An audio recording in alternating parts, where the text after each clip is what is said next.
দেখ, একদিন ওই মানুষটার সাথে আমার বিয়ে হয়েছিল, আর ওর পরিবারের সাথে আমি এখনো জড়িয়ে আছি। সেখানে ওই মানুষটাকে বিপদে ফেলে আমি কিভাবে চলে আসি বলতো? সেই সময়টা অন্তত আমাকে একটু দিতে হবে। আচ্ছা, আমি যদি তোর সাথে এরকম করতাম তুই কি করতিস? দেখ, তুই যদি আমার সাথে এরকম করতিস তবুও আমার তোর প্রতি শ্রদ্ধা থাকতো। হ্যাঁ, মানছি অভিমান হতো, অভিমান হওয়াটাই স্বাভাবিক, কিন্তু অভিমানের ওপরেও যেটা থাকতো সেটা হলো শ্রদ্ধাবোধ। কিন্তু আমার সেটা হচ্ছে না।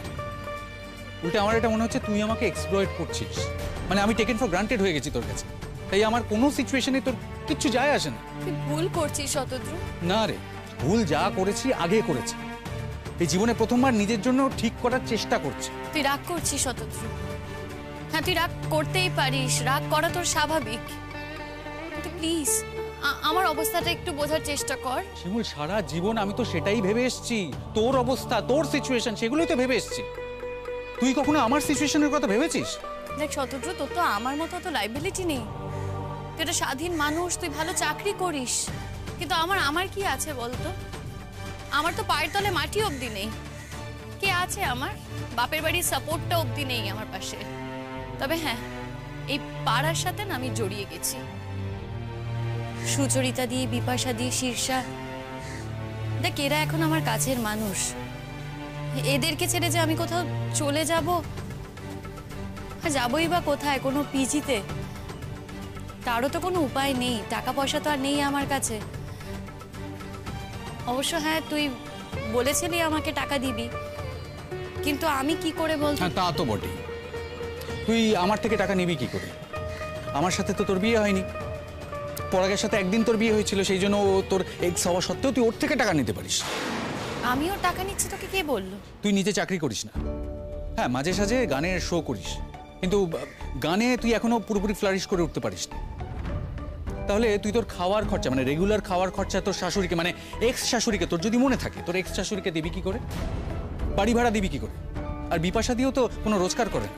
আমি আর বিপাশা দি বলেছি, ঠিক করেছি যে আমরা আলাদা রান্না করব। কবে থেকে?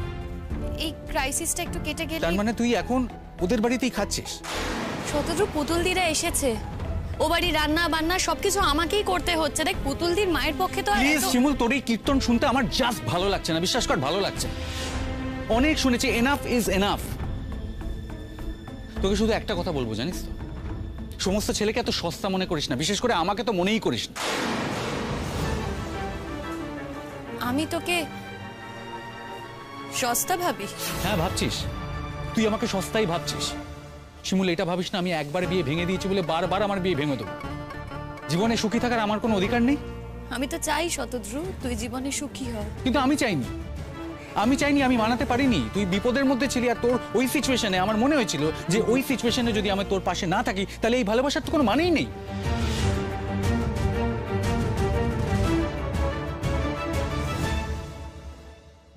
কিন্তু আজ বুঝতে পারছি ওটাই আমার জীবনের সব থেকে বড় ভুল। হ্যাঁ, আমি বিয়ে করেও তোর পাশে থাকতে পারতাম, কিন্তু যে মেয়েটার সাথে আমার বিয়ে ঠিক হয়েছিল সে আমাকে শর্ত দিয়েছিল, সেই জন্য আমি সেটা করতে পারিনি। আর অফকোর্স বিয়েটাও করিনি। একটা কথা জেনে রাখিস, আজকের পর থেকে যার যার সাথে আমার যোগাযোগ হবে তারা প্রত্যেকে কিন্তু আমাকে শর্ত দেবে, তার কোনো মানে নেই। এতদিন আমি আমার চোখ কান বন্ধ করেছিলাম। আমার জীবনেও যে আচ্ছানি ছিল না তার কিন্তু কোনো মানে নেই, ছিল। কিন্তু কাউকে আমি আমার জীবনে আসতে দিইনি শুধুমাত্র তোর জন্য। আজকের পর থেকে আমি আর আমার চোখ কান বন্ধ রাখবো না।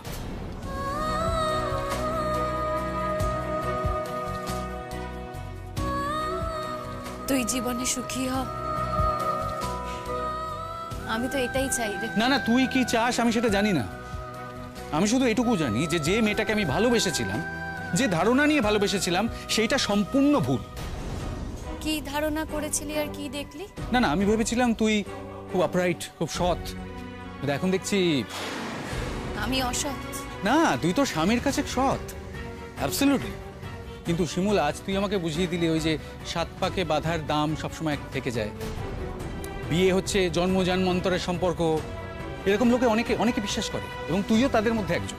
তুই আমাকে বুঝিয়ে দিয়েছিস যে শুধু একটা সই দিয়ে বিয়ে ভাঙা যায় না। ওই সইটা শুধু নামমাত্রই তোদের হয়েছে। যেই পরাগ অসুস্থ হয়ে পড়লো তুই সবকিছু ভুলে গিয়ে পরাগের কাছে চলে গেলি তার সেবা করার জন্য। তাই জন্য তুই আমাকে সময় দিতে পারছিস না, আর এটাও বলতে পারছিস না কবে আর কখন তুই আমাকে সময় দিতে পারবি। আর সব থেকে বড় কথা, তুই এখন ওখানেই থাকছিস। আচ্ছা, তোর সাথে যদি আমার বিয়ের কথা হয়ে থাকে তাহলে এই সিচুয়েশনটা আমার কাছে কতটা অপমানজনক সেটা ভাবতে পারছিস? আমি পরিস্থিতির মধ্যে জড়িয়ে গেছি রে শতদ্রু। আমার হাতে সত্যি কিছু নেই।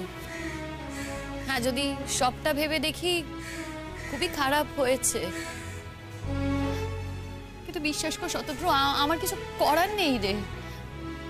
প্রথম থেকে এখন অবধি যা যা হয়েছে সবকিছু পরিস্থিতির জন্য হয়েছে। আমি কিন্তু সচেতন ভাবে কিছু করিনি। হ্যাঁ, আজকে সচেতন ভাবে তুই আমাকে ছেড়ে চলে গিয়েছিলি, আমি কিন্তু কখনো তোকে ছেড়ে যাইনি। বেশ, ঠিক আছে ঠিক আছে, হ্যাঁ আমি তোকে ছেড়ে চলে গেছি, তুই যাসনি। আর এখন তুই চলে গেছিস, আমি যাইনি। কিন্তু তুই আমার কাছে আসতে পারছিস না কারণ নানান রকম বাধা রয়েছে তোর জীবনে। মানবিকতার বাধা। আর আমি যদি বলি যে আজকে এই বদলে যাওয়া পরাগকে তুই ভালোবেসে ফেলেছিস, তাহলে প্রশ্নই ওঠে না। শোন, তুই আজকে অস্বীকার করতেই পারিস, কিন্তু আমি তোকে গ্যারেন্টি দিচ্ছি একদিন তুই বলবি বা স্বীকার করবি যে হ্যাঁ, এই পরাগকে তুই ভালোবেসে ফেলেছিস, সেই জন্য তুই আমার পাশে আসতে পারিস। তুই ধরে নিলি যে আমি তোর কাছে যেতে পারবো না? সেটা কবে, কখন? মানে ধরে নে সারা জীবন যদি পরাগ অসুস্থ থাকে, তাহলে কোনো সময় কি তুই বা তোর মানবিকতা এটা ভাববে যে যে না, আমি আর মানবিকতা দেখাবো না, দরকার নেই? বল, জবাব দে। ভেবেছিলাম তুই অন্তত আমার সমস্যাটা বুঝবি। তুই আমার সমস্যা বুঝেছিলি? বুঝিস এখন? সারা জীবন তুই শুধু নিজের সমস্যার কথা আমাকে বলে গেছিস, আর তোর সমস্যায় অংশগ্রহণ করতে গিয়ে, তোর পাশে দাঁড়াতে গিয়ে আমি সমস্যায় পড়ে গেছি। কখনো আমার জীবনে কোনো সমস্যায় তুই আমার পাশে এসে দাঁড়িয়েছিস বা দাঁড়াবি ফিউচারে? আমার বাড়িতে কি সিচুয়েশন সেটা জানিস তুই? আমার মায়ের চোখের চক্ষুশূল হয়ে গেছি আমি। হ্যাঁ, আমার বাড়ি থেকে বেরিয়ে আসতে হয়েছে, তুই জানিস তো কেন? কারণ তোকে আমি সাপোর্ট করতে গেছি, আর আমার বিয়েটা আমি ভেঙে দিয়েছি। এই সব কিছুর দাম আছে তোর চোখে? যদি দাম থাকতো তুই আমার সাথেই থাকতিস শিমুল। আমি তোকে বারবার বলেছি শিমুল, বিয়েটা করে নে, কিন্তু তুই রাজি হসনি। কেন? তোর তো ডিভোর্স হয়ে গেছিল, তোর কোনো অসুবিধা ছিল না। তুই সময় চেয়েছিলি। সময়টা কিসের জন্য চেয়েছিলি? আজকের এই দিনটার জন্য? আচ্ছা ধরে নে যদি সেদিন আমাদের বিয়ে হয়ে যেত, তাহলে তুই তো পরাগের পাশে থাকতে পারতিস না, তখন কি করতিস? আরো একটা প্রশ্ন করি, তুই যখন ওদের সাথে ছিলি না, ওদের পরিবারে ওদের বাড়িতে ছিলি না, তখন কিন্তু ওদের জীবন থেমে থাকেনি। তাহলে এখন তুই যদি ওখানে না থাকিস, ওদের জীবন থেমে থাকবে কেন? এইসব প্রশ্নের উত্তর তোর কাছে নেই, এইসব প্রশ্নের উত্তর তুই দিতে পারবি না। কেন জানিস শিমুল? কারণ তুই ওই সম্পর্ক, ওই বাড়ি ছেড়ে আসতেই চাস না। এনিওয়ে, আমার জীবনে অনেক শিক্ষা হয়ে গেছে শিমুল। শোন, আমি তোকে রিকোয়েস্ট করছি, প্লিজ আমাকে আর ফোন করবি না। রাগ করে চলে যাস না শতদ্রু। রাগ নয়, আজ ঘেন্না হচ্ছে। তুই আমাকে ঘেন্না করছিস? না রে শিমুল, তোকে ঘেন্না করছি কিনা জানি না, আমার নিজের প্রতি ঘেন্না হচ্ছে। মানে আমি এতটাই বোকা, এতটাই ওয়ার্থলেস যে একটা মেয়েকে চিনতে পারলাম না, আর সে আমাকে সারা জীবন শুধু লেজে খেলিয়ে গেল। আমি তোকে লেজে খেলিয়েছি? হ্যাঁ, লেজেই খেলিয়েছিস। অস্বীকার করতে পারবি? পারবি না। প্রত্যেকটা ইনস্টেন্স তোকে দেখিয়ে দেবো, বুঝিয়ে দেবো। যাকে আমি যখন সবটা এখন বুঝেই গেছি, তখন তোকে আর আলাদা করে আমি কিছু বোঝাবো না, দেখাবো, আমার দরকার নেই। তোকে শুধুমাত্র একটা রিকোয়েস্ট করবো, আমার সাথে আর যোগাযোগ করার চেষ্টা করবি না সব, একদম করবি না। Good bye.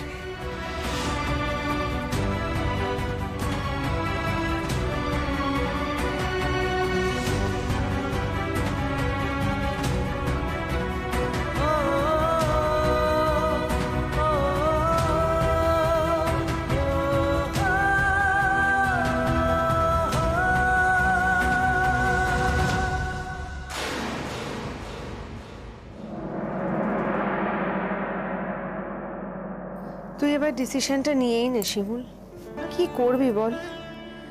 আমরা মেয়েরা চিরটাকাল এরকমই থেকে যাব, ক্ষমাই করে যাব শুধু। আচ্ছা বিপাশাদি, এত কিছুর পরেও যদি চন্দনদা তোমার কাছে ফিরে আসে তুমি কি করবে? কে জানে, এই মুহূর্তে দাঁড়িয়ে তো মনে হচ্ছে কোনোভাবেই পারবো না, কিন্তু ভবিষ্যতে যে কি পরিস্থিতি হবে তখন কি করতে হবে বলতে পারি না। তবে জানিস, এই যে পরাগ কতদিন বাঁচবে বাঁচবে না তার ঠিক নেই, ও আর যাই হোক কারোর ক্ষতি কিন্তু করতে পারবে বলে মনে হয় না শিমুল। সেই কারণে আমি ওকে বিয়ে করব, সেটা আমি চাই না। না না, তুই প্র্যাকটিক্যালি একটু ভেবে দেখ শিমুল, পরাগ তো আর যাই হোক চাকরিটা করতে পারবে না। এটাতেই আমার গভীর আপত্তি। শুধুমাত্র চাকরির জন্য আমি ওকে বিয়ে করতে চাই না বিপাশাদি। না না, আমি সে কথা বলছি না, কিন্তু তুই যদি চাকরিটা করিস তাহলে তুই শাশুড়ি মাকেও ভালো করে দেখাশোনা করতে পারবি, ও চিকিৎসাটাও কিন্তু ভালো করে চালাতে পারবি শিমুল। দেখো বিপাশাদি, আমার যদি ওদেরকে দেখার হয় না, আমি নিজেই রোজগার করব, সেইভাবে আমি ওদেরকে দেখব। আরও কি বলেছে জানো? ও বলেছে যে এখন আমাকে বিয়ে করো, ও ডিভোর্স পেপার রেডি রাখবে, পরে আমাকে ডিভোর্সটা দিয়ে দেবে। সেটা তো হতে পারে না। সেটা তোর মতো মেয়ে যে পারবে না আমি খুব ভালো করেই সেটা জানি, সম্ভব নয়। তাহলে কেন বলো তো, কিসের জন্য আমি ওকে বিয়েটা করব? বিপাশাদি, আমি আমার জীবনে আর কোনো জটিলতা চাই না।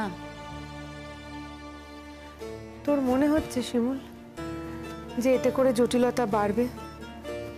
আমার তো কেন জানি না মনে হচ্ছে জটিলতাটা কমে যাবে। সবকিছু না নির্দিষ্ট থাকে জানো তো, এই একা থাকাটা সেটাও নির্দিষ্ট থাকে। আমারও তাই আছে, আমিও একাই কাটিয়ে দেব বাকি জীবনটা। দেখ শিমুল, শতদ্রু যে তোকে দোষ দিচ্ছে বা তোকে ভুল বুঝছে তার কিন্তু যথেষ্ট কারণ আছে। আমি তো একবারও বলিনি গো কোনো কারণ নেই। আমি তো জানি ওর কোনো দোষ নেই, সবই আমার কপালের দোষ। রাগ করলি বললাম বলে? না না, রাগ করব কেন? যেটা সত্যি সেটাই তো তুমি আমাকে বলেছো। তোর অমন বিপদের দিনে কিভাবে তোর পাশে এসে দাঁড়ালো ছেলেটা, নিজের বিয়ে ভেঙে তোর পাশে এসে দাঁড়ালো। বিপাশাদি, ভেবে দেখো তো, আমি যা যা করেছি সেগুলো না করে কি আমি পারতাম? পারতাম না। আমি জড়িয়ে গেছি জানো তো বিপাশাদি, একেবারে জড়িয়ে গেছি। শতদ্রু তো বলেই দিয়েছে যে ও আর আমার মুখ দেখতে চায় না। সেটাই যেন হয়, সেটাই হলে ভালো হবে জানো তো। ও যদি আমার সাথে আর যোগাযোগ না রাখে, ও দেখবে নতুন করে আবার ওর জীবনে ঠিক ভালো করে বাঁচতে পারবে, নতুন করে জীবনটা শুরু করতে পারবে। অনেস্টলি স্পিকিং, আমি তোমাকে ছুঁয়ে বলছি, আমি কি চাই জানো? আমি চাই শতদ্রু ভালো থাক, পরাগ ভালো থাক, আর আমিও ভালো থাকি আমার মতো করে। আমি সত্যি এর বাইরে আর কিছু চাই না গো। আমার জীবনে সব প্রেম টেম কিছু নেই। আর পরাগকে আমি ভালোবাসি না। পরাগের প্রতি আমার যেটা আছে সেটা হলো সংস্কার, এর বাইরে আর কিছু নেই। আর জীবনে যেটা প্রথমবার হয় না সেটা কোনোদিনও হয় না জানো তো। এই দেখো না বিয়েটা, সেটাও তো প্রথমবার ঠিক করে হয়নি। আর প্রেম, সেটা যদি টিকে থাকতো আলাদা ব্যাপার, সেটাও টেকেনি, সেটাও প্রথমবার হয়নি। শতদ্রুকে আমি ভালোবাসতাম, কিন্তু দেখো তার সাথে আমার সংসারটা করা হয়নি। আর পরাগকে তো আমি ভালোবাসি না। যাকে আমি ভালোবাসি না তাকে মিথ্যে কথা বলে বিয়ে করব, তার সাথে সংসার করব, সেটা কি করে হয় বলো তো? কে জানে বাবা, আমার কেন জানি না মনে হয় তুই বোধহয় পরাগকে ভালোবাসিস। যতই যাই হয়ে যাক পরাগের প্রতি তোর কোথাও একটা টান আছে শিমুল। ওটা পরাগ নয়। আমার কি মনে হয় জানো বিপাশাদি, হাজবেন্ড, ওই শব্দটার প্রতি আমার একটা ভালোবাসা আছে। আমার মনে হয় তোর জীবনটা কেমন একটা করে যেন দ্বিধা বিভক্ত হয়ে গেছে রে শিমুল। হ্যাঁ, তুই শতদ্রুকে খুবই ভালোবাসিস, হয়তো অনেক বেশি ভালোবাসিস, কিন্তু পরাগের প্রতিও তোর কোথাও একটা এমপ্যাথি আছেই। এতদিনের অভিজ্ঞতা তো, আমারও তো অনেক অভিজ্ঞতাই হলো। বিপাশা, শিমুল। ও সুচরিতা দি, শীর্ষা, আয় আয় আয়। কি ব্যাপার সকালে? কাল থেকে তো তোমাদের কোনো খোঁজই নিতে পারিনি, তোমরা আসোনি কেন? वो कल ऑफिस से फिरते ना আমার অনেক লেট হয়ে গেছিল। তোমার নয় লেট হয়েছিল, আর ওনার কি হয়েছিল? আর বলিস না, ওই সেদিন বললাম না তোদের যে আমি শাড়ির ব্যবসাটা আবার শুরু করেছি। সকালে বেরোতে হয়েছিল, আর বাড়ি থেকে বেরোনো মানেই এক প্রস্ত ঝামেলা। সে যুদ্ধ করে বেরোলাম, যেহেতু কথা দিয়েছি। ওই আমার বাড়ির কাছে যে গার্লস স্কুলটা আছে, ওখানকার টিচার আমাকে ডেকেছিলেন। আমার শাড়িগুলো ওনার খুব পছন্দ। ওনার সামনে ননদের বিয়ে, তাই আমার কাছ থেকে সব শাড়ি নেবেন। ওই প্রণামীর যা যা শাড়ি, সব শাড়ি, প্রায় 36টা শাড়ির বরাত পেয়েছি। আরে বাস, তাই নাকি? এটা তো খুব ভালো হলো। হ্যাঁ রে, ওই টুকটুক করে শুরু করছি। এক্ষুনি তো অনেকটা টাকা ইনভেস্ট করতে পারবো না, যেটুকু পারছি করছি। তবে ওই ম্যাডাম আমাকে খুব সাহায্য করেছেন, জানিস তো, আমাকে বেশ কিছু টাকা হাতে দিয়েছেন।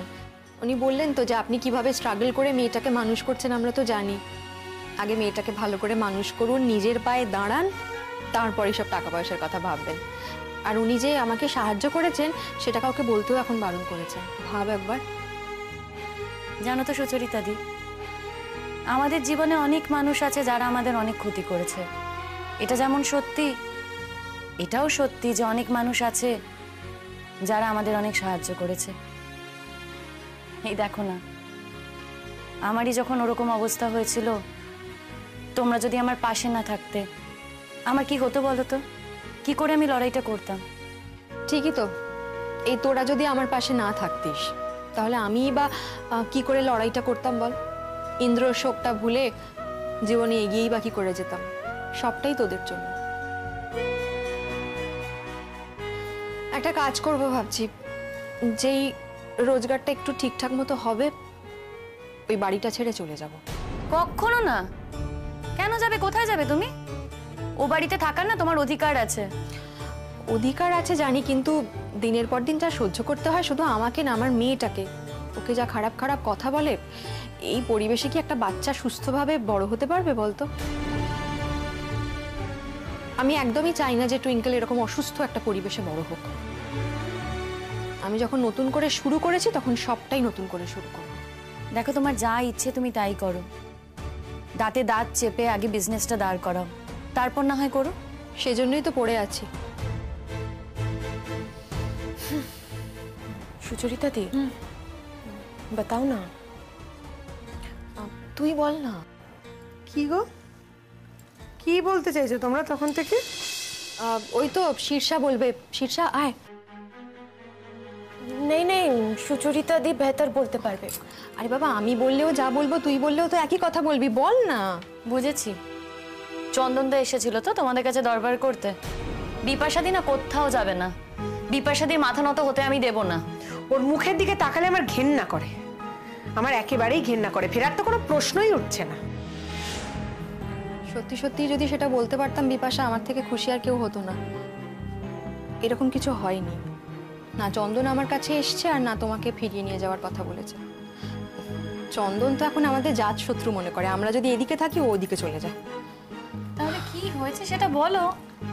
এই শীর্ষা, কি হয়েছে? বিপাশাদির घर में तो लोगों का भीड़ হয়ে গেছে। কিসের বিপাশাদির ঘর? হ্যাঁ, বিপাশাদির এবার বাড়ি আছে নাকি? কোনো মেয়েদের বাড়ি হয় নিজেদের? देखो, तुम जितना भी गुस्सा कर लो विपाशादी, ये तो सच আছে ना कि उस घर से तुम्हार इतना सारा इमोशन, इतनी सारी यादें जुड़ी हुई है। और ये भी सच আছে कि एक लड़की जब एक घर को अपने हाथों से सजाती है, उसमें पली बरी होती है, ये दोनों घर ना वो নিজের হয়। हाँ হয়। আমিও তাই ভাবতাম বিপাশা। ছোটবেলা থেকে ভাবতাম ওই বাপের বাড়ির চিলেকোঠার ঘর, চিলেকোঠার ছাদ সবই আমার একার, আমার মন খারাপের সঙ্গী, আমার একলা আনন্দের সঙ্গী, আমার খিলখিলিয়ে হেসে ওঠার ঘর। তারপর যখন বিয়ে ঠিক হলো, বাবা মা বললো জানো তোমার তো এখন বিয়ে হয়ে যাচ্ছে, ভালো ছেলে, ভালো ঘর, তুমি সব পাবে, তাহলে এই বাড়িটা বরং দাদার নামে লিখে দিই। বাবা মার একবারও মনে হলো না যে ওই বাড়িতে আমার কত স্মৃতি আছে, আমার আনাচে কানাচেতে কত স্মৃতি ছড়িয়ে রয়েছে, কেউ ভাবলো না। তারপর বিয়ে হয়ে শ্বশুর বাড়িতে গেলাম, ওই বাড়ি, আমার ওই ঘরটাকে না খুব ভালোবেসে ফেলেছিলাম জানিস, কিন্তু যে মানুষটাকে ভালোবেসে গেছিলাম সেই মানুষটাই আমাকে ছেড়ে চলে গেছিল। তাও খুব মায়া আছে, খুব মায়া আছে ওই ঘরটার প্রতি, ওই বাড়িটার প্রতি, এটা জেনেও যে একদিন ওখান থেকেও চলে যেতে হবে। আমি তো এটা সবসময় বলি, মেয়েদের কখনো নিজের কোনো ঘরই হয় না।